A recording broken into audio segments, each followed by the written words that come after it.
Bismillah, alhamdulillah, wa salawatu ala Rasulillah sallallahu alayhi wa sallam. Assalamu alaikum wa rahmatullahi wa barakatuh. This week's khutbah is about the covenant, the pledge, the promise.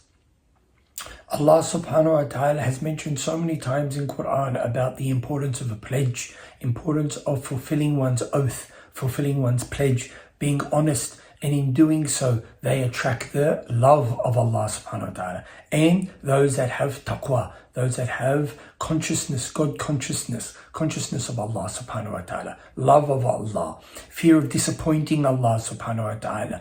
And this oath and this covenant is such an important quality for a believer. Look at the message of Islam. When the Prophet sallallahu alaihi wasallam was given the message of Islam, the final message to all of humanity, who did Allah give this message to? He gave it to a person whose nickname, whose laqab, he was known as a Sadiq al-Amin, the honest and the trustworthy. Allah didn't give this message to anybody. He gave it to somebody who held a particular position in society.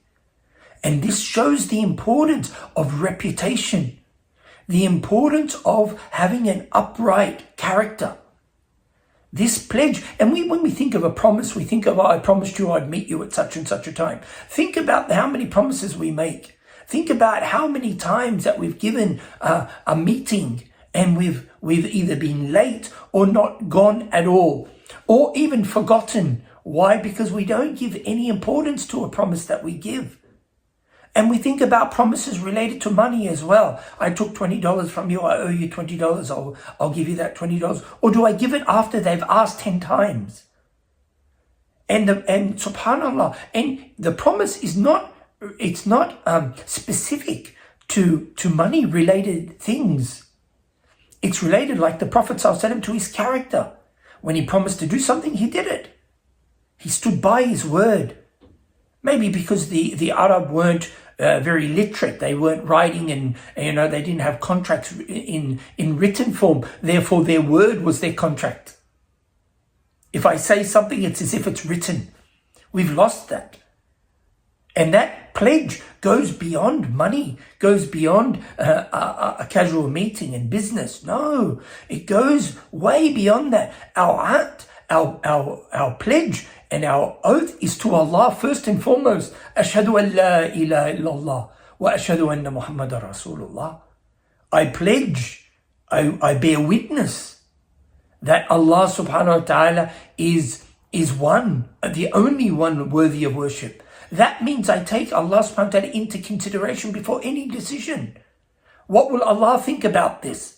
Before I even get a job, I think about what will Allah think about this job. Before I invest in this investment, what will Allah think about this investment? Before I even talk, what will Allah say about these words that I'm going to say? The Prophet ﷺ said, فَلْيَقُلْ خَيْرًا أَوْ لِيَصْمُتْ. The mu'min will say good or he'll be quiet. What about our pledge with our wives? How many of us have taken all of us, those that are married, that's a pledge. A pledge that I'll fulfill, that I'll be honest with my family, that I'll fulfill my responsibilities towards my family. Not just financial, spiritual, physical, emotional, psychological. All of these responsibilities I've taken on with this contract of marriage. The responsibility of bringing up my children in a safe environment, in a healthy environment, in a fulfilling environment, in a healthy environment. All of these are part of that heart. How am I being responsible for my wife? Am I giving her good advice? Am I supporting her? Am I giving her ability to expand horizons, to learn and flourish and feel fulfilled?